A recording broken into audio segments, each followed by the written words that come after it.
The movie begins with Cameron Turner and his beautiful wife Poppy. They live in the near future, where technology is advanced. They are on a train eating chocolate together, looking into each other's eyes. They love each other so much, and they both are happy with each other's company. Later that night, Cameron starts to prepare himself for bed, but he suddenly loses consciousness and fails on the ground. Poppy is sleeping, so she doesn't see what just happened. We learn that Cameron is terminally ill, and he has been diagnosed. The next day, Cameron crosses a river with a boat and heads to somewhere far. When he arrives, he meets a woman named Dr. Scott. She shows him around. The place is so beautiful. It is a facility where there is cloning technology. The facility is managed by Dr. Scott. In the facility, they can create the perfect copy of you and implant your memories into the clone so that the clone can replace you when you finally die. Cameron is about to get his clone because he is going to die as a result of his illness that he is having recently. Before he gets to see his clone, he asks some questions about his clone, like, is he going to have the same illness as me? Because everything in his DNA is transferred to the clone. But Dr. Scott assures him that the clone will not have the same illness, because they will use some technology to inhibit the illness to be transferred to his clone. Dr. Scott introduces him to a psychologist named Dalton and heads to see his clone. Finally, Cameron gets the chance to see his clone. He is surprised to see his clone because he looks exactly like him.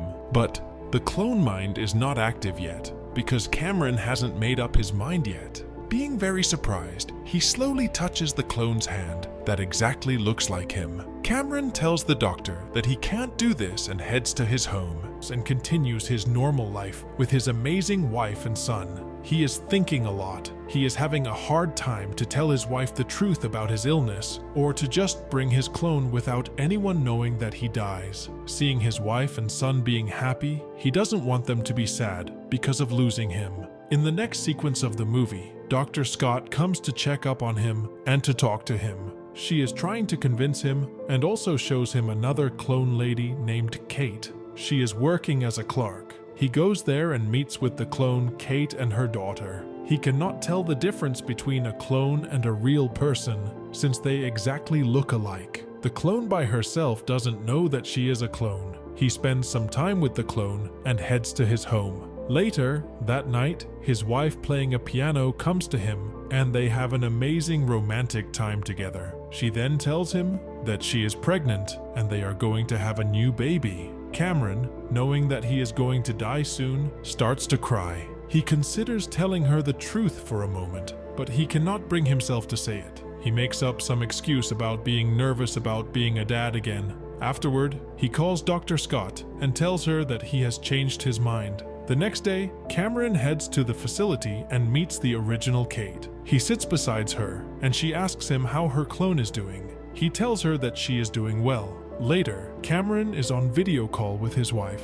He just tells her he will not be home for some days. She is confused because he tells her suddenly. He apologizes to her and tells her that it's an urgent job that he needs to handle. Not being happy, she tells him that she needs to leave and leaves the video call. Cameron will stay in the facility for some days to finish the process of transferring his memory to his clone. Cameron changes a cloth provided by the facility and sits for 6 hours in order to transfer his memory to the clone. Some moments later, he wakes up and he asks Dr. Scott if every memory is transferred. She tells him that every single memory has been transferred, even a memory in his subconscious mind. After the memory is transferred, Cameron goes for a walk with Kate, where they talk about her family. He tells her that both her daughter and the clone are happy.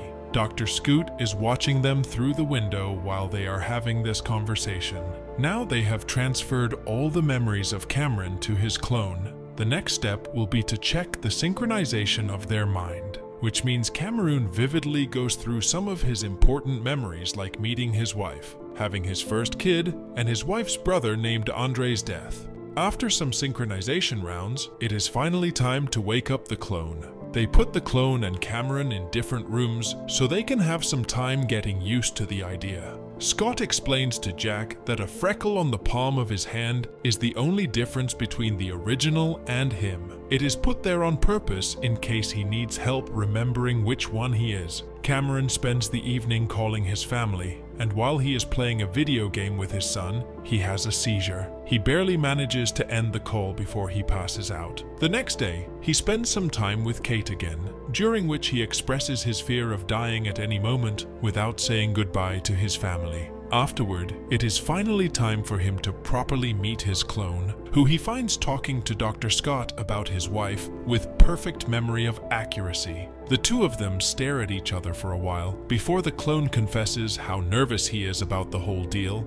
Cameron cannot still wrap his mind about it, so he is asked to watch while Dr. Scott interviews the clone to check his memories. Cameron is shocked to see that the clone not only remembers everything perfectly, he also has the same feelings about those memories that he does. After another quick chat with Kate, who is getting worse every day, Dr. Scott continues to ask Jack questions, this time with Cameron in the room. The clone talks about the hard times he went through when his wife lost her brother Andre, and the dreams he is having, and he is so good at explaining what Cameron has been feeling. After having lunch together and showing the same eating habits, they call his wife. Cameron is allowed to watch, but the clone is the only one talking to her, and he is natural at it. Seeing technically another man being so accepted by his wife without telling the difference upsets Cameron, who ends the call before deciding he does not like any of this. He and his clone start arguing and even pushing each other, not agreeing on what to do next, and Cameron only leaves after he starts to feel sick, deciding he wants to go home and cancel the clone switch. Sometime later, the two men share a talk about their fears when it comes to his wife and her learning about their situation.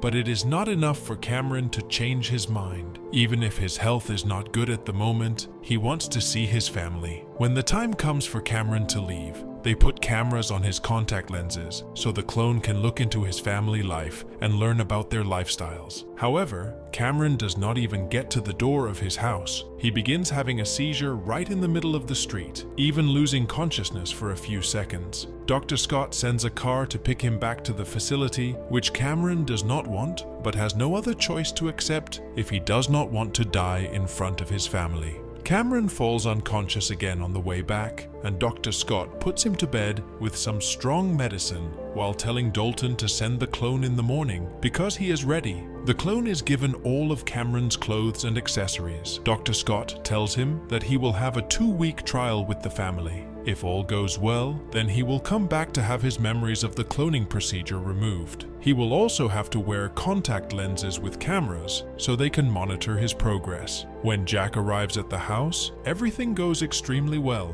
Cameron's wife and son cannot tell the difference and talk to him normally, and the memories work perfectly for him to be able to interact with them without any issues. The only problem that they encounter is that the dog does not recognize him and continuously barks at him all the time. Meanwhile, Cameron wakes up 24 hours later and freaks out when he finds out they have the clone because he was not done with his family. But Dr. Scott hits him with a reality check, reminding him he is dying. From then on, Cameron spends most of his days watching the video of the clone, taking care of his family, only taking a break to be with Kate when she cannot leave the bed anymore. When she dies, her ashes are thrown in the lake. The clone starts taking off contacts, and more often, not only when he goes to bed, and Dr. Scott explains it is to give the family some privacy. But Cameron begins to be mad and starts to be paranoid about possible hidden motives.